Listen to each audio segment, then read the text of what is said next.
안녕하세요. 종종 여기 채널을 통해 마음의 위안을 얻던 30대 여성입니다.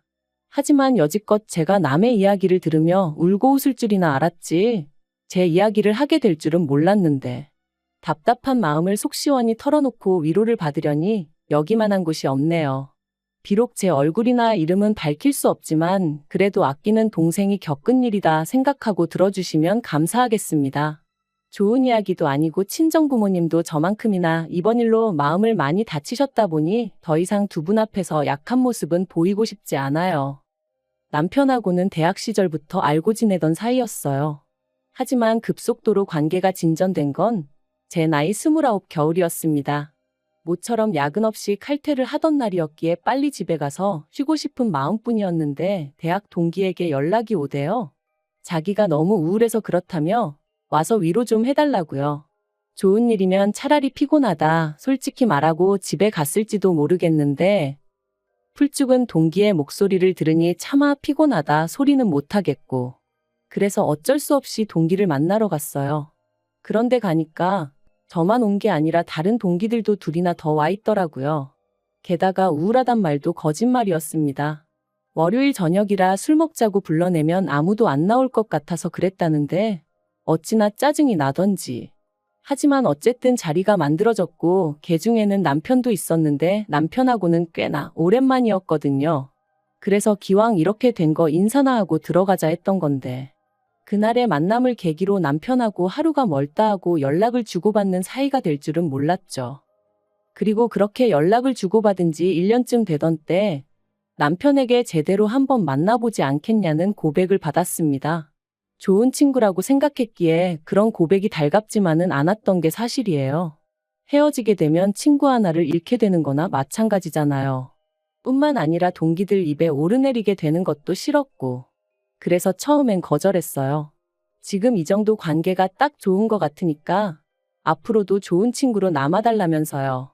하지만 이후로도 남편은 농담인 듯 진담인 듯 자기 여자친구가 되어달라며 저를 졸랐고 그렇게 반년 넘게 이어진 남편의 애정 공세에 결국 저는 마음의 문을 열었습니다. 얼마나 내가 좋으면 저럴까? 이렇게 나를 좋아해 주는 걸 보니 헤어질 때 헤어지더라도 한번 만나보자 싶더라고요. 연애를 시작하고 저희는 정말 말 그대로 불타올랐어요. 남들이 못 봐주겠다고 할 정도로 닭살 커플이 따로 없었죠. 그리고 결국 자랑은 아니지만 사귄 지 반년 만에 저는 제가 임신을 했다는 걸 알게 되었습니다. 솔직히 말하자면 예상치 못한 소식의 기쁨보다는 충격이 더 컸던 것 같아요. 결혼 이야기까지 주고받던 사이는 아니다 보니 100%의 확신도 없었고 그래서 혹시나 남편이 지우자고 하진 않을지 걱정이 되었거든요. 정말 별의별 상상을 다 하게 되더라니까요. 하지만 언제까지 감출 수 있는 것도 아니었기에 결국 일주일간의 고민 끝에 저는 남편에게 제 임신 사실을 알렸습니다. 그런데 남편이 보인 반응은 제 생각과는 많이 달랐어요. 바로 결혼하자 했거든요. 자기는 처음부터 저랑 결혼하고 싶었다면서 자기가 다 책임지겠다고요. 그제서야 비로소 마음이 놓이면서 어찌나 눈물이 나던지 주변 사람들도 의식하지 못한 채 한참을 울었답니다. 하지만 진짜 고비는 그 다음부터였어요. 딸 가진 부모가 죄인이라는 말이 이런 건가 싶을 정도로 저희 친정 부모님께서 저자세로 나가기 시작하셨거든요. 사실 남편이나 저나 객관적인 조건만 따지고 보면 크게 차이가 날 게 없었는데 그럼에도 불구하고 시부모님께선 당신들이 원하던 며느리감이 아니라는 둥 제가 당신들 아들을 채갔다며 날강도가 따로 없다는 둥 막말을 해대셨는데 그런 시부모님 앞에서 친정부모님께선 제대로 반박 한마디 안 하셨거든요. 그래서 제가 왜 그런 이야기를 듣고도 가만히 계셨냐니까 다 저를 위해 그러셨다는 거예요. 시댁 쪽에서 갑자기 결혼 못 시킨다 하면 말 그대로 제가 신세 망칠까봐 그러셨다나요? 그리곤 덧붙이시길 아무리 세상 사람들이 요새 파혼이고 이혼이고 흠이 아니라지만 요즘엔 혼수로 혼전 임신해 간다지만 그래도 어른들 생각엔 그런 게 아니다 하시더라고요. 그리고 그렇게 말씀하시는 친정 부모님께 제가 무슨 말을 할 수 있었겠어요? 이날이 때까지 잘 키워주셨는데 하루아침에 제가 다 망쳐놓은 것 같아 죄송한 마음뿐이었지요. 한편 신혼집은 양쪽 부모님께서 반반씩 부담하여 장만해 주시기로 하셨습니다만 양가 다 이런저런 사정으로 돈을 마련하는데 시간이 필요한 상황이었어요. 그래서 일단은 원래 지내던 대로 지내다가 신혼집이 마련되면 그때 살림을 합치기로 했죠. 그리고 며칠 뒤 저는 어디 드라마에서도 못 들어본 말 그대로 거지 같은 소리를 들었습니다. 하루는 어머님께서 저한테만 연락을 해오셔서는 따로 좀 만났으면 좋겠다고 하시더라고요. 그래서 바로 그날 저녁 퇴근하고 어머님을 만났는데 어머님께서는 제가 언니 부부와 같이 지내고 있다는 얘기를 들으셨다며 언제부터 그렇게 살았는지와 같은 것들을 물어보시더라고요. 그래서 저희 친정부모님이 귀농하신 이후로 언니랑 둘이 살다가 언니가 결혼하고선 셋이 살게 되었다 말씀드렸어요. 그랬더니 저더러 언니네 부부 사이에 꾸역꾸역 얹혀 사는 이유가 뭐냐는 거예요. 꾸역꾸역이라는 표현이 듣기에 거슬렸지만 얹혀 사는 건 제가 아니라 언니네 부부라고, 언니네 부부가 사정이 있어서 나가질 못하고 있는 거라고 말씀드렸죠. 하지만 어머님이 계속해서 아무리 그래도 형부라는 사람하고 너는 피 한 방울 안 섞였는데 한 집에 있는 게 이상하단 생각은 안 드냐 하시질 않나? 남녀 사이라는 게 불붙는 건 순식간이라며 내 아들하고도 결혼 이야기가 나오기도 전에 일을 저지르지 않았냐. 결국 듣다 못한 제가 도대체 하시고 싶은 말씀이 뭐냐고 단도직입적으로 여쭸어요. 그러자 어머님께서 네 형부랑은 아무 일도 없었냐는데 너무 더럽고 역겨워서 속이 다 미식거리더라고요. 그리고 지금 돌이켜 생각해보면 아줌마 제정신이냐고 하곤 그 얼굴에 물이라도 한 잔 끼얹었어야 하는데 그땐 정말 화가 나는 것도 나는 거지만 뭐랄까 이런 말을 들었다는 자체가 치욕스러워서 손발이 다 부들부들 떨렸거든요. 그래서 간신히 드라마 좀 적당히 보시라고만 했네요. 정상적인 사람들은 그런 생각은 못한다고 도대체 평소에 뭘 보고 들으시길래 그런 역겨운 생각을 하시는 건지 이해를 못하겠다고 말이죠. 이후로 저는 그렇게 먼저 자리에서 일어나 도망치듯 카페에서 나왔습니다. 그리곤 바로 남편에게 연락해 방금 어머님을 만났다며 어머님이 하신 이야기를 전했죠. 하지만 남편이 보여준 반응은 너무나 실망스러웠습니다. 일단은 만나자며 자기가 저 있는 곳으로 오겠다길래 그때까지는 그래도 역시 남편은 내 편이구나 싶었는데 기껏 와서는 저를 차에 태워놓고 한다는 말이 시부모님이 예전부터 남편한테 기대가 크셨는데 이렇게 번갯불에 콩 구워 먹듯 장가를 가겠다고 하니 얼마나 속이 상하시겠냐는 거예요. 그러니까 저더러 그런 어머님 마음을 좀 이해해드리라나요? 어이가 없어서 당신 입장이나 내 입장이나 시부모님 입장이나 우리 부모님 입장이나 매한가지로 같다. 하지만 우리 부모님은 당신한테 할 말 못할 말 가려 하시는 거 모르냐 했어요. 그랬더니 그거야 사람마다 성격이 달라서 그런 거랍니다. 그리고는 자꾸 저더러 안 좋게만 생각하지 말라고 애가 다 듣는다나요? 그래서 제가 남편더러 나한테 이래라 저래라 하지 말고 어머님 입단속이나 잘하라고 쏘아붙였어요. 하지만 상황은 그렇게 끝나지 않았습니다. 출산 예정일까지 한 달이 채 남지 않았던 시점이었는데 친정어머니한테 연락이 왔어요. 그리고는 하시는 말씀이 좀 전에 저희 어머님이 이모님하고 같이 오셨다 가셨답니다. 참고로 제 친정은 서울에서 차로 3시간 거리에 떨어져 있고 남편이 주소를 알려드렸대요. 별 생각 없이 그냥 물어보시니 알려드렸다나요? 아무튼 그렇게 오셔서는 저희 친정부모님께 아무래도 제 뱃속에 있는 아이가 당신 손자가 아닌 것 같다면서 유전자 검사를 해봤으면 좋겠다 뭐 그런 식으로 말씀을 하시더랍니다. 혼전 임신한 게 영 신경이 쓰여서 그렇다며 이해해달라고 하셨다는데 저희 친정부모님께서 어처구니가 없어서 그런 쓸데없는 말씀을 하시려고 여기까지 오셨냐? 입 밖으로 떠든다고 다 말이 아니다 한마디 하셨답니다. 그리고는 커피 한 잔 못 드리겠으니 그냥 가시라셨다고요.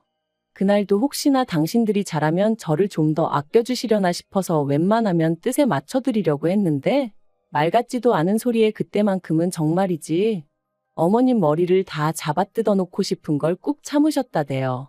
그리고 그런 이야기를 전해 듣는 내내 저도 온몸이 바들바들 떨렸습니다. 저한테 막말을 하신 것도 부족해 저희 친정부모님한테까지 그러셨다는 걸 용서할 수가 없었으니까요. 그래서 퇴근한 남편에게 어머님인지 나인지 선택하라 했어요. 나는 도저히 어머님하고 잘 지낼 수가 없다고, 어머님 용서 못한다고요.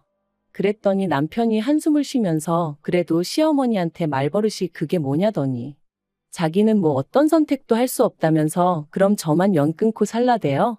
그리고는 뭐라더라. 원래 여자가 잘 들어오면 부모 자식 간에 안 좋던 사이도 좋아진다던데 우리 집은 왜 시작부터 이렇게 이 난린지 모르겠네 그러는데 남편 말로는 혼잣말이라고 했지만 제가 느끼기엔 완전히 저 들으라고 하는 소리였거든요. 정말 배신감에 치가 떨리더라고요. 그래서 그 자리에서 어머님한테 전화드려서는 저희 친정 가서 미친 소리 하신 거 다 들었다고 그렇게 찝찝하시면 저희 애 보지 말고 사셔라. 저도 며느리로 인정 안 해주셔도 된다 하고 소리 질렀습니다. 저도 어머님을 제 시어머니로 인정 안 해드릴 거라면서요. 그리고 이후로 출산일까지 어머님하고 정말 연락 딱 끊고 지냈어요. 원래도 뭐 얼마나 미주알 고주알 말하던 고부관계도 아니었지만요. 그런데 출산하고 이틀째 되던 날 보나마나 남편이 말했을 테지만 어떻게 아셨는지 어머님하고 이모님이 오셨더라고요. 이모님이 제 손에 5만 원짜리 2장 쥐어주시면서 하시는 말씀이 저희 어머님이 말은 좀 세게 해도 정 많고 속 깊은 분이라며 죄송하다고 하랍니다. 저도 자식을 낳았으니 엄마의 심정을 이해하지 않냐면서요. 모든 게 성가시고 짜증나고 그래서 그냥 가시라 했어요. 그런데 한 2주쯤 지났나? 그 무렵부터 어머님이 먼저 연락을 해오셔서는 뭐 필요한 건 없냐?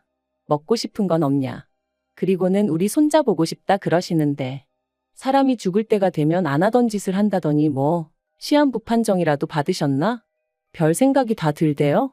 그리고 말이 나왔으니 말이지만 저는 어머님의 일방적인 태세 전환이 하나도 반갑지 않았어요. 하다못해 미안하다 사과라도 하셨으면 모를까. 대충 어물쩍 넘어가려는 어머님의 태도가 괘씸하고 분할 뿐이었네요. 그리고 며칠 뒤 저는 어머님이 왜 그렇게 하루아침에 달라지셨는지 그 이유를 알게 되었습니다. 그건 바로 어머님이 기어이 유전자 검사를 해보셨기 때문이셨죠. 물론 당연히 남편의 친자가 맞았고요. 저는 남편 방에서 발견한 유전자 검사 결과지를 움켜쥐고 언니에게 전화해 나 좀 데리러 와달라고 했어요. 그리고 나이와 함께 간단한 짐만 챙겨 언니의 집으로 향했습니다. 몇 시간 뒤 남편에게 전화가 왔고 저는 그런 남편에게 당신도 당신 어머니도 사람도 아니라고 어떻게 그럴 수가 있냐고 소리를 질렀습니다. 나는 너무 치욕스럽고 모욕당한 기분이라고. 내가 언제 당신 동남아 여행하고 그런 걸로 의심하고 그런 적 있냐 소리를 질렀죠. 그리고는 두 사람한테 너무 실망이라니까. 기껏 남편이 한다는 소리가 친자 결과 잘 나왔고 덕분에 어머님 마음 풀어지셨고 모든 게 다 좋은데 뭐가 문제냐는 거예요. 그리고는 저더러 오히려 지금 이를 키우는 사람은 저라면서 이러지 말고 만나서 대화로 풀자 하는데 제가 됐다고 상종도 하기 싫다고 2번 다시 연락하지 말라 했네요. 그런데 바로 이튿날 이번엔 남편이 저희 언니 집으로 찾아왔어요. 그리고는 자기랑 같이 시댁에 가자면서 자기가 어머님한테 사과받게 해주겠다대요. 그래서 아이는 언니에게 맡기고 남편을 따라 나섰습니다. 남편이 애도 데려가자 했지만 제가 너도 시부모님도 아직 내 애 볼 자격 없으니 꿈도 꾸지 말라고 했어요. 그리고 그렇게 시댁에 도착했는데 어머님은 제대로 사과를 하시기는커녕 오히려 당신이 서운하다, 억울하다. 당신은 그저 매사 확실한 게 좋아서 그런 건데 제가 상처를 받았다니 유감이다. 그런데 떳떳한데 왜 그렇게 싫어라 한 거냐? 아직도 그건 좀 이해가 안 된다. 그리고 사람들이 형부랑 처제랑 한 집 산다고 하면 원래 다 안 좋은 생각을 하기도 한다. 정말이지 도대체 뭐가 문제인지를 모르시는 건지 모른 척 하시는 건지 한마디로 말이 통하지가 않았죠. 그래서 제가 그런 어머님께 그런 반대로 제가 남편하고 아버님하고 유전자 검사 좀 해보자고 하면 어머님 기분 안 나쁘시냐 했어요. 그랬더니 어머님이 제 예상보다 더 당황해하시며 갑자기 네 시아버지가 왜 나오냐고 그러시는데 찰나였지만 뭔가 있나 싶더라고요. 그래서 다시 한번 말 나온 김에 한번 해보자고 했습니다. 어머님 말씀대로 확실한 게 좋지 않냐고 옛날에는 병원에서 애가 바뀌는 일도 허다했다던데 지금 보니까 아버님하고 저희 남편하고 하나도 안 닮은 것 같다고. 아버님은 키도 크신데 남편은 키도 별로 안 크고 정말 이상하지 않냐면서 이참에 한번 해보자 했죠. 그랬더니 어머님이 저더러 적당히 하라며 소리를 지르셨는데 그때 아버님께서 어머님더러 뭘 잘했다고 자꾸 소리만 지르냐며 저더러 그래 그 유전자 검사하면 네 시엠이 용서해 줄 거냐 하시대요. 그래서 그러겠다 했죠. 그런데 그렇게 아버님 칫솔을 받아 챙겨 현관을 나서는데 어머님이 쫓아나와 제 핸드백을 낚아채려고 하시는 거예요. 다만 제가 운동신경이 좋다 보니 바로 피해서 뺏기진 않았지만요. 그리고 그런 모습을 보곤 남편이 어머님더러 지금 뭐 하시는 거냐고 한마디 하니까 아버님 칫솔을 내놓으라대요. 너무 수상해서 절대 못 드린다 하고는 저도 그때부터 죽자고 뛰었습니다. 그리곤 큰 길가까지 나와서 남편을 기다리고 말고 할 새도 없이 택시 타고 집으로 향했죠. 이튿날 남편과 함께 유전자 검사 의뢰를 했어요. 남편은 저더러 쓸데없는 짓을 한다며 자기는 아버님이랑 입맛도 똑같고 어쩌고 해댔지만 하나도 귀에 들어오진 않더라고요. 2주라는 시간이 어찌나 더디게 흘러가던지 1년 같은 시간이 흐르고 결과지가 집에 도착했네요. 당장이라도 뜯어보고 싶은 마음이 굴뚝 같았지만 꾹 참고 남편과 함께 시댁으로 향했습니다. 어머님은 그 어느 때보다 초조해 보이셨는데 그런 게 제 눈에만 보였던 건 아니었나 봐요. 아버님이랑 남편이 어머님 떨어 어디 아프냐 왜 그러냐. 그리고 마침내 온 가족이 테이블에 둘러앉아 봉투를 열었는데 역시나 제 예감이 맞았습니다. 남편하고 아버님은 친자 사이가 아니더라고요. 껄렁껄렁한 농담이나 던지고 있던 남편 얼굴은 순식간에 사색을 띠었고 어머님은 정말 땅바닥만 보고 계셨어요. 그리고 그때 아버님이 그런 어머님더러 역시 그 자식 애였냐며 두 분 사이에 뭔가 있구나 싶어서 남편더러 먼저 나가자 했는데 남편이 저더러 너 먼저 나가라며 자기는 이렇게는 못 간다고 하대요. 그래서 먼저 나왔어요. 솔직히 말하자면 어떻게 흘러가는지 궁금하긴 했지만 개족보 집안에 괜히 얽혀서 좋을 건 없잖아요. 그리고 이후의 일은 정말 어디 드라마에서나 볼 법하게 흘러갔습니다. 일단 저는 남편과 혼인신고가 되어 있지 않았어요. 이것도 어머님 때문이었죠. 당신 손자가 아니라고 생각하셨으니 진작에 혼인신고하겠다는 저희를 아주 입에 거품 물고 반대하셨거든요. 그래서 덕분에 아이는 오롯이 저만의 아이였고 그래서 저는 남편과 어머님을 고소했습니다. 변호사를 만나보니 갓 태어난 아이의 머리카락을 엄마인 제 동의 없이 잘라간 것만으로도 충분히 문제거리가 된다더라고요. 하지만 이게 다가 아니에요. 아버님이 어머님하고 이혼하기로 하셨거든요. 아버님이 어머님더러 몸만 나가라고 그러면 저희 남편은 계속 아들로 여기고 지원해 줄 건 해주겠다 하셨잖아요. 그리고 당신 아들이라면 껌뻑 넘어가시는 어머님이셨으니 결국 조용히 몸만 나가기로 하셨답니다. 이제 소중한 아들과 평생 같이 사셔야 될 텐데 좋으시겠네요. 그리고 저는 남편한테고 어머님한테고 저희 애 죽어도 안 보여줄 겁니다. 제가 아예 능력이 없는 것도 아니고 저 혼자 제 아들은 얼마든지 책임지고 잘 키울 수 있어요. 어머님한테도 저는 누구처럼 뻐꾸기 짓은 안 할 거라고 했더니 아주 손을 바들바들 떠시더라고요. 진짜 뭐 눈에는 뭐만 보인다더니 당신이 그런 전적이 있다 보니 저도 그럴 줄 아셨나 봐요. 아무튼 남편이고 어머님이고 이 호칭도 오늘로 마지막이고 다신 부를 일 없을 겁니다만 아무튼 더러우니까 이제 우연이라도 마주치는 일은 없었으면 할 뿐입니다.